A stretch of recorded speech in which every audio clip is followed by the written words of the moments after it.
Bonjour à tous, on se retrouve pour une nouvelle position de milieu de partie.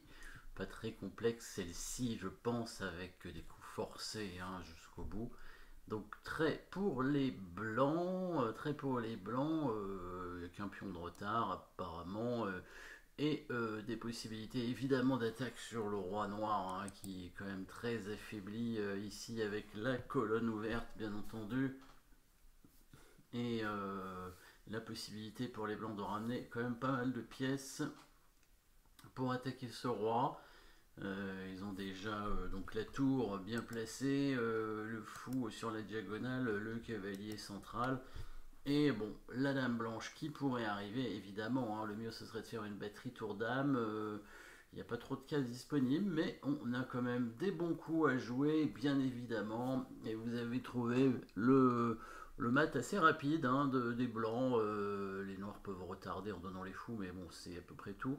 Le mat assez rapide des blancs dans cette position à l'aide des coups forcés, évidemment. Donc dans cette position, deux échecs seulement.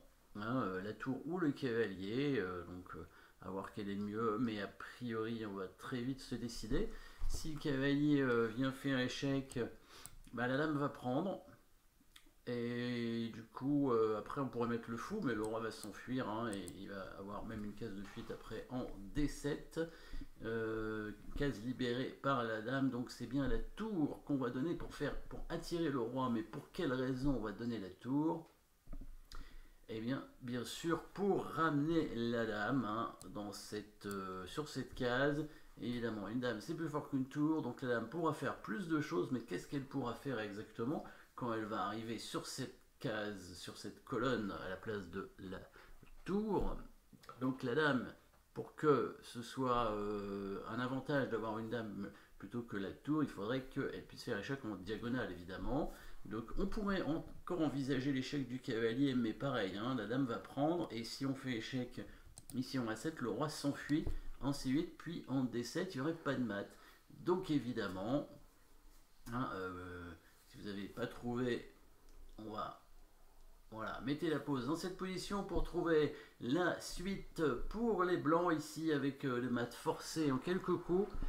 Les blancs qui vont pouvoir mater avec l'aide des coups forcés. À nouveau attraction, deuxième attraction du roi. Cette fois on va attirer le roi sur la diagonale du fou pour pouvoir faire un échec double avec le cavalier. Voilà, échec ici, le roi ne peut pas s'enfuir, il est obligé de prendre la dame, et l'échec double qui permet de bloquer complètement le roi. Le roi est obligé de bouger sur un échec double, pas oublier qu'on ne peut pas prendre les pièces évidemment, puisqu'il y a deux échecs dans deux directions, donc on ne peut pas prendre les deux en même temps. Le roi est obligé de bouger, et là la tour arrive, et ça y est, là il peut donner ses fous, et c'est le mat. Donc petite attraction ici au départ, donc on attire bien sûr le roi pour emmener la dame. Deuxième attraction ici, et une attaque à la découverte qui permet de mater avec l'aide des pièces qui restent, les pièces noires qui sont bloquées, et